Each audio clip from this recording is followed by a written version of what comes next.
Selamat sore. Sore ini saya akan menyampaikan daily brief COVID-19 Provinsi DKI Jakarta untuk hari Senin 10 Agustus 2020.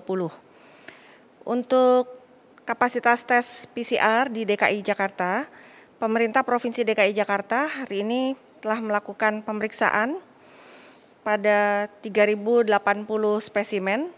Dari jumlah tersebut sebanyak 2.611 orang dites hari ini untuk mendiagnosis kasus baru dengan hasil 479 positif dan 2.132 negatif. Dari 479 kasus positif tersebut, 250 kasus adalah akumulasi dari 2 hari sebelumnya yang baru dilaporkan per hari ini.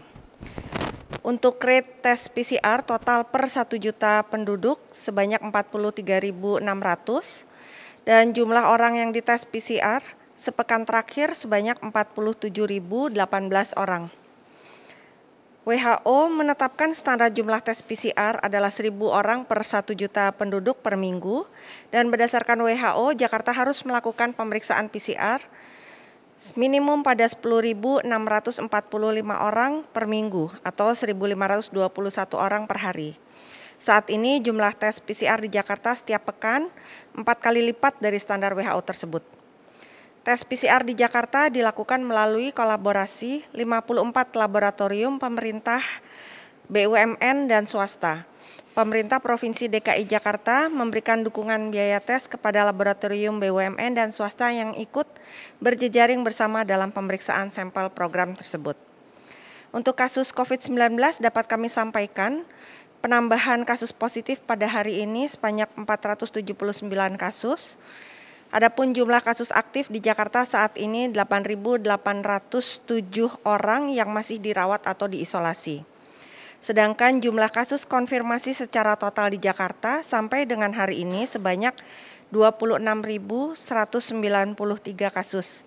Dari jumlah tersebut, 16.446 orang dinyatakan telah sembuh, sedangkan 940 orang meninggal dunia.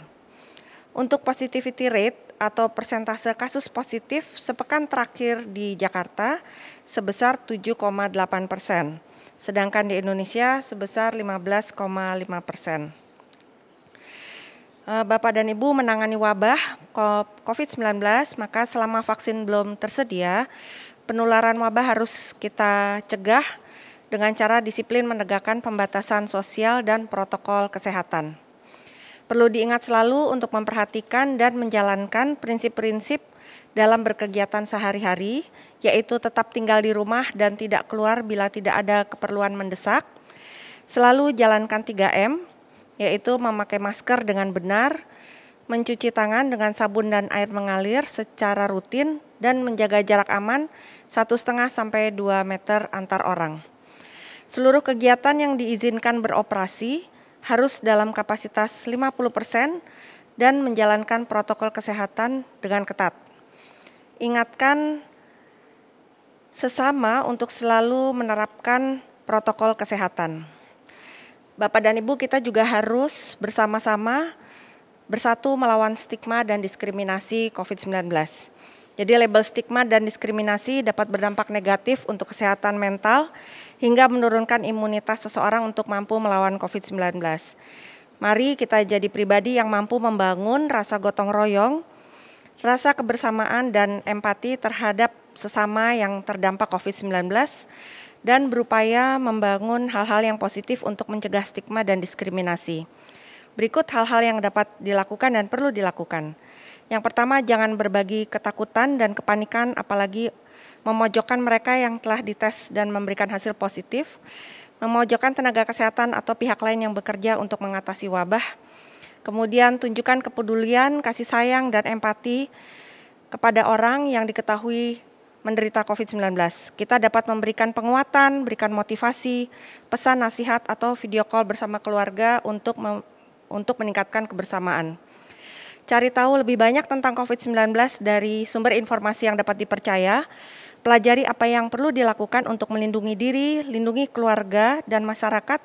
Jangan terjebak pada berita hoax dan informasi yang keliru. Lebih baik carilah fakta agar mengurangi ketakutan dan kecemasan. bantu keluarga, tetangga, dan masyarakat untuk mendapatkan akses pertolongan kesehatan bila mengalami gejala-gejala terpapar virus COVID-19. Bila keluarga atau masyarakat yang mendapatkan stigma dan diskriminasi, lakukan pendampingan dan berikan dukungan kepada mereka. Untuk kolaborasi tangani COVID-19, pemerintah Provinsi DKI Jakarta masih membuka kesempatan untuk masyarakat berbagi dengan sesama yang membutuhkan, yaitu mereka yang terdampak pandemi COVID-19 dalam program kolaborasi sosial berskala besar atau KSBB. Masyarakat dapat memberikan bantuan berupa bahan pangan pokok, makanan siap saji, hingga uang tunai. Informasi lengkap seputar KSBB dapat dilihat melalui situs http://corona.jakarta.go.id/kolaborasi. Demikian Daily Brief sore ini, terima kasih.